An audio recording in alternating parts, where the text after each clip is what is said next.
Imaginez deux frères, liés par le sang, unis par la misère, portés par un rêve commun. Ensemble, ils bâtissent un empire. Puis un jour, tout explose. Jalousie, trahison, vengeance. Et cette querelle familiale va non seulement briser leurs liens, mais diviser une ville entière, et changer à jamais le monde du sport. Voici l'histoire incroyable de deux frères nazis, devenus les créateurs de deux des plus grandes marques de sport de la planète. Voici l'histoire vraie, explosive, de Puma et Adidas.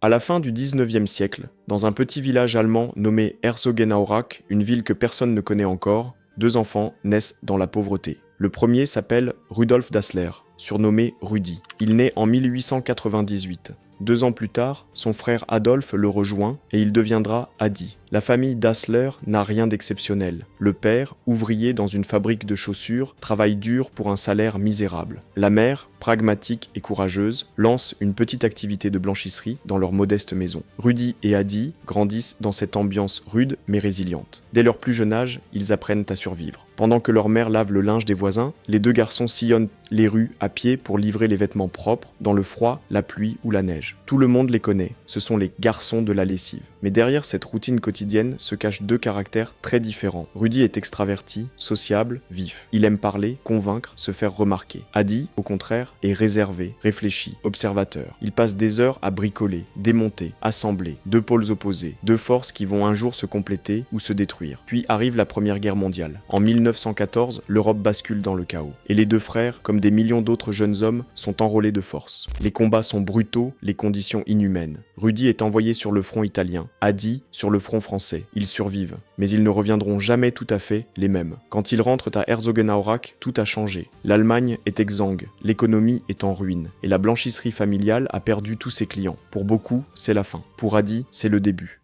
Alors que l'Allemagne peine à respirer sous les décombres de la guerre, Adi se lance dans un pari fou. Son obsession depuis toujours, le sport, l'athlétisme. Il n'a jamais cessé d'admirer les coureurs, les sauteurs, les footballeurs, et surtout, il a toujours été fasciné par leurs chaussures. Il sait que la performance d'un athlète dépend aussi de ce qu'il porte aux pieds. Mais à l'époque, personne ne conçoit de chaussures spécialisées. On court, on saute, on joue, avec les mêmes souliers. Adi, lui, veut changer cela, mais il n'a rien. Pas d'atelier, pas d'argent, pas de matériaux. Et surtout, pas d'électricité. La ville est encore en ruine. Alors il s'adapte. Il transforme la vieille buanderie de sa mère en atelier de fortune. Il parcourt les anciens champs de bataille à la recherche de cuir sur les casques abandonnés. Il récupère des morceaux de parachute, des ficelles, des semelles usées, tout ce qui peut servir. Pour remplacer l'électricité, il attache ses outils à une roue de vélo. Il fait pédaler ses amis pour faire tourner la machine. À coups de système D, il découpe, façonne, coude. Il travaille jour et nuit, habité par une seule idée, fabriquer la chaussure parfaite pour les coureurs. Les premières paires sortent de son atelier. Ce sont des chaussures de course à pointe, inédites, innovantes et surtout efficaces. Les sportifs locaux sont intrigués, puis séduits. Et bientôt, Adi devient un petit nom dans la ville. C'est alors que Rudy, flairant l'opportunité, le rejoint. Il quitte son emploi, convaincu que son charisme peut transformer les chaussures de son frère en une entreprise florissante. L'un fabrique, l'autre vend. Ensemble, en 1924, ils créent la Dassler Brüder Schuhfabrik, l'usine de chaussures des frères Dassler. Leur aventure commune vient de commencer, et pour un temps, tout fonctionne à merveille.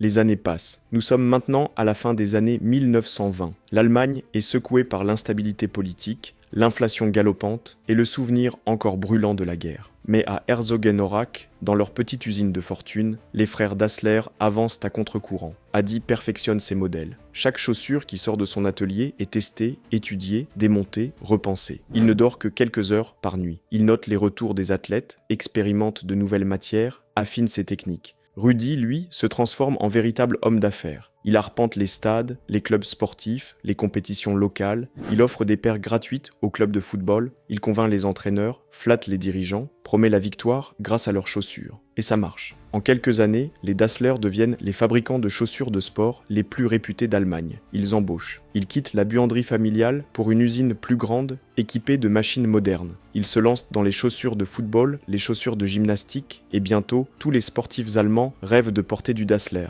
Puis vient l'opportunité de leur vie. 1936, Berlin accueille les Jeux Olympiques. L'événement est titanesque. C'est la première fois qu'une Olympiade sera retransmise à la télévision. Hitler veut en faire une vitrine de sa propagande, montrer au monde la force, la pureté, la supériorité de la race aryenne. Mais pour Adi, c'est une toute autre occasion, la plus grande vitrine sportive de l'histoire. Il le sait, si un athlète célèbre porte ses chaussures et gagne, le nom Dassler fera le tour de la planète. Son choix se porte sur un homme, Jesse Owens, un coureur noir américain, l'un des meilleurs sprinteurs du monde, mais aussi un symbole à l'opposé de ce que veut prouver le régime nazi. Faire porter ses chaussures à Jesse Owens, c'est un pari audacieux, presque suicidaire dans cette Allemagne nazie. Mais Adi s'en fiche. Il se rend discrètement au village olympique. Il trouve Jesse Owens. Il lui présente ses chaussures, conçues sur mesure. Jesse les essaie, il les adore, et accepte de les porter sans demander un seul centime. Quelques jours plus tard, le monde entier regarde Jesse Owens écraser la compétition. Il remporte 4 médailles d'or, humiliant les athlètes allemands et déstabilisant totalement la propagande nazie. Mais au pied de Jesse, les chaussures Dassler. Un coup de génie. Même si le régime est furieux, le nom des frères Dassler circule partout. Les commandes affluent. Les États-Unis, le Royaume-Uni, l'Europe veulent tous ces chaussures miracles. Les Dassler pensent avoir tout gagné. Mais ce qu'ils ne savent pas, c'est que les Jeux de Berlin ont aussi posé les premières pierres de leur chute. Dans les mois qui suivent, la machine infernale du nazisme s'intensifie. Hitler verrouille le pays, l'économie se militarise, les entreprises dans sont sommées de coopérer. Les frères Dassler s'adaptent. Peut-être collaborent-ils. La frontière est floue. Ils rejoignent tous deux le parti nazi. Est-ce une obligation, une stratégie ou une conviction? Les historiens débattent encore. Ce que l'on sait, c'est que Rudy devient un membre actif et ouvertement favorable au régime. Il parle politique, défend ses idées, il est fier de son implication. Adi, lui, reste discret, mais il encadre les jeunesses hitlériennes. Il fournit les équipements sportifs à l'armée. Leur usine commence à produire non seulement des chaussures, mais aussi des équipements militaires. Le succès est là, les profits aussi. Mais les graines de la discorde sont plantées. Car à l'intérieur de l'entreprise, deux égos s'affrontent. Rudy pense que sans lui, il n'y aurait aucune vente. Adi pense que sans lui, il n'y aurait aucun produit. Les disputes sont fréquentes. Les regards s'aiguisent. Les silences deviennent longs. Et puis, un détail change tout. La maison. Les deux familles vivent sous le même toit. Deux frères, deux épouses, des enfants, et des tensions grandissantes. Chaque repas devient un champ de mine. Chaque mot est une provocation. Et un soir, alors que les bombes alliées pleuvent sur la ville, tout bascule. Adi et sa femme descendent se réfugier dans le sous-sol. Rudy et sa femme sont déjà là. En entrant, Adi lâche une phrase. Les salauds sont de retour. Il parle des avions qui bombardent. Mais Rudy, dans sa paranoïa grandissante, est convaincu que ce message lui est destiné. Le lendemain matin, plus rien ne sera jamais comme avant. Après cette nuit dans l'abri, une fracture invisible, mais irréversible, s'installe. Rudy, déjà soupçonneux, devient méfiant, paranoïaque, amer. Adi, lui, se referme, se concentre sur la production. La guerre ne cesse d'intensifier la pression. Et bientôt, un événement vient tout faire exploser. Rudy est appelé sous les drapeaux. Il doit rejoindre le front. Adi, lui, reste à l'arrière pour gérer l'usine qui produit désormais des pièces de tank pour l'armée allemande. Et avant de partir, Rudy exige que sa femme le représente officiellement dans l'entreprise, en son absence. Adi refuse. Ce refus, pour Rudy, sonne comme une déclaration de guerre. Depuis le front, il commence à imaginer le pire. Il se convainc qu'Adi profite de la guerre pour lui voler l'entreprise, qu'il manipule les commandes, il veut l'effacer. Alors Rudy réagit avec une violence symbolique terrible. Il dénonce son propre frère aux autorités nazies. Il accuse Adi de stocker illégalement du cuir, une matière précieuse censée être destinée à l'effort de guerre. Une trahison d'État. Adi est arrêté, interrogé, mais rapidement relâché, faute de preuves. Et ce n'est que le début. Car lorsque la guerre s'achève en 1945, les Alliés entament un processus fondamental, la dénazification. Ils interrogent, fouillent, arrêtent ceux qui ont collaboré avec le régime nazi. Et c'est au tour de Rudy d'être arrêté, cette fois par les Américains. Il est soupçonné d'avoir été un partisan zélé du parti.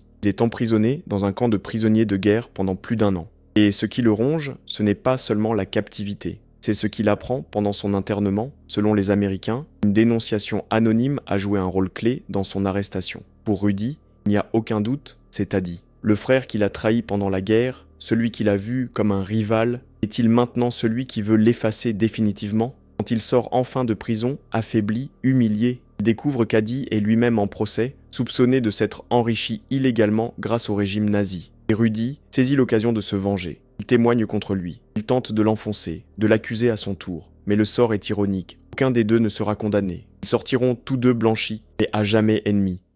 Il n'y a plus de retour possible. Les deux frères, qui ont grandi ensemble, combattu ensemble, bâti un empire ensemble, ne peuvent plus se regarder, ne peuvent plus respirer le même air. Il faut trancher, séparer, couper net. Nous sommes en 1948. Après des mois de négociations glaciales, Rudy et Adi divisent tout, les machines, les matières premières, les contrats et même les employés. Chacun doit choisir son camp. Les techniciens, fidèles à Adi, le créateur méticuleux, le suivent. Les commerciaux, loyaux à Rudy, le stratège rusé, préfèrent le suivre. La scission ne concerne pas seulement une entreprise, elle fracture une ville entière. La rivière Orak, qui traverse Herzogenaurach, devient une frontière mentale, une ligne de guerre. D'un côté, Adi fonde Adidas, en combinant son prénom et les premières lettres de son nom, Adi Dassler. De l'autre, Rudi fonde Ruda, puis trouve que ça sonne mal. Il cherche une image plus forte, plus animale, plus rapide. Il choisit Puma, 2 marques, 2 logos, 2 camps, mais surtout 2 empires en guerre. Herzogenaurach devient un champ de bataille silencieux.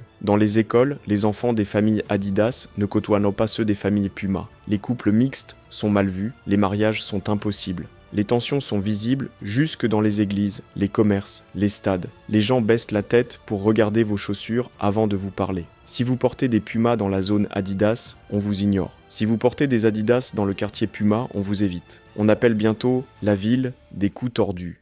Nous sommes en 1954. Le monde se remet lentement de la guerre. L'Allemagne de l'Ouest, encore traumatisée, tente de retrouver son identité, son honneur, sa dignité. Et voilà qu'une occasion se présente, la Coupe du Monde de football. Pour la première fois depuis la guerre, la Mannschaft est autorisée à participer. Le pays retient son souffle. Dans l'ombre du terrain, une autre bataille se joue. Adidas et Puma veulent chausser les joueurs. C'est l'opportunité d'une vie. Rudi, qui entretient des relations personnelles avec le sélectionneur de l'équipe nationale, pense tenir son avantage. Il lui propose un partenariat Puma, mais les négociations patinent. Rudi est dur, intransigeant sur les termes. Adi, plus discret, en profite. Il approche le sélectionneur, propose un arrangement plus souple. Et le contrat tombe. L'équipe nationale allemande portera des chaussures Adidas. Puma est écarté. Mais même avec des crampons Adidas, les chances allemandes sont minces. En finale, ils affrontent la Hongrie, une équipe redoutable, invaincue depuis 4 ans. Personne n'y croit. Puis, juste avant le coup d'envoi, il se met à pleuvoir. La pelouse devient un marécage. Et c'est là que le génie d'Adi entre en scène. Car depuis des mois, il travaille sur une idée novatrice. Des crampons vissables, ajustables, selon le terrain. Ce jour-là, ses joueurs les portent. La Hongrie mène rapidement 2-0.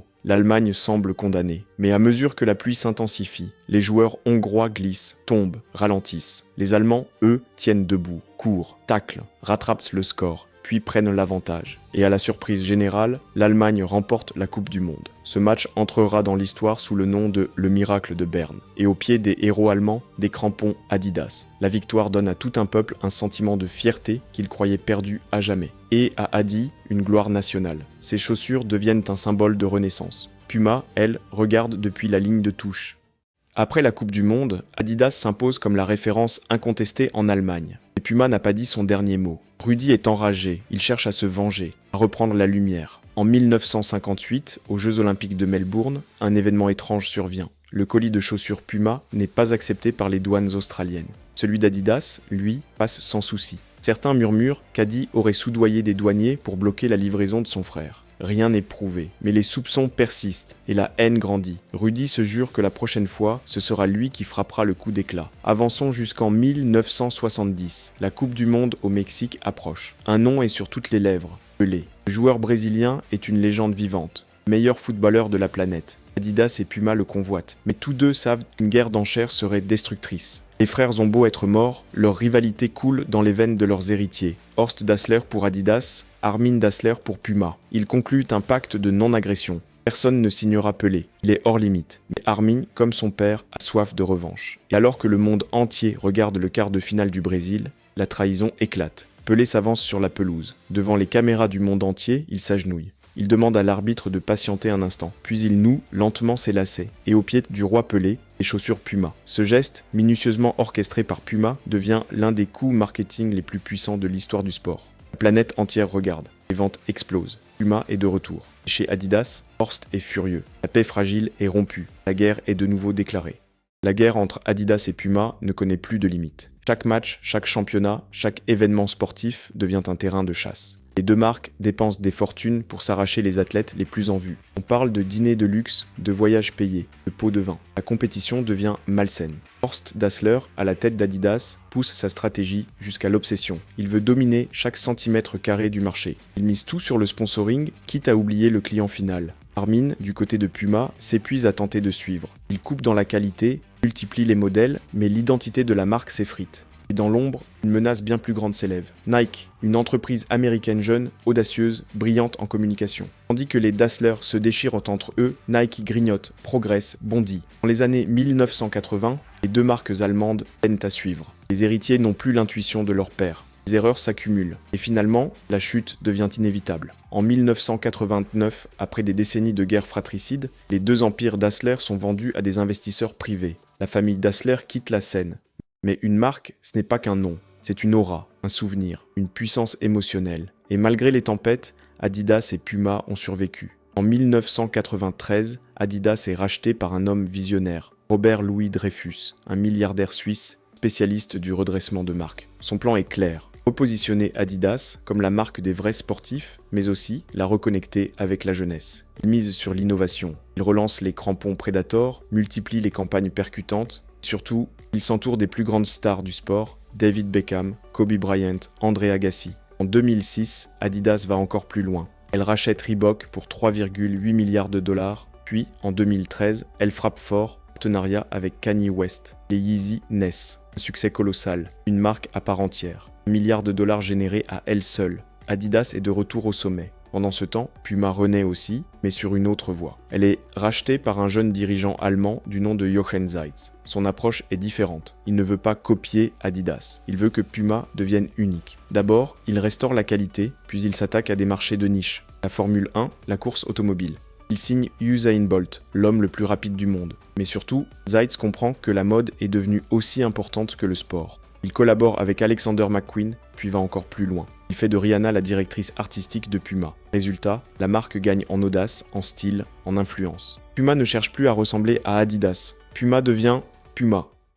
Aujourd'hui, les deux entreprises les sont plus vivantes que jamais. Adidas est devenue la deuxième plus grande marque de sport au monde, derrière Nike. En 2024, elle réalise un chiffre d'affaires de plus de 22 milliards d'euros, avec une présence dans plus de 160 pays. Elle habille des légendes du football, de la NBA, du tennis, et reste omniprésente dans la culture urbaine. Puma, quant à elle, s'est hissée à la 3e place mondiale. Avec un chiffre d'affaires de plus de 9 milliards d'euros, elle séduit les amateurs de sport, les fashionistas, les fans de collaborations iconiques. Elle sponsorise des clubs, des stars et s'impose comme une marque rebelle, différente, stylée. Les deux entreprises ne sont plus dirigées par la famille Dassler, mais leurs sièges sociaux sont toujours là, à Herzogenaurach, de chaque côté de la même rivière. Adidas d'un côté, Puma de l'autre, et bien que la querelle soit officiellement terminée, la ville reste silencieusement divisée. L'histoire d'Adidas et Puma n'est pas seulement celle de deux marques, c'est l'histoire d'un lien brisé, d'un rêve commun qui se transforme en obsession, d'une rivalité qui a façonné le sport, influencé la mode, bouleversé une ville,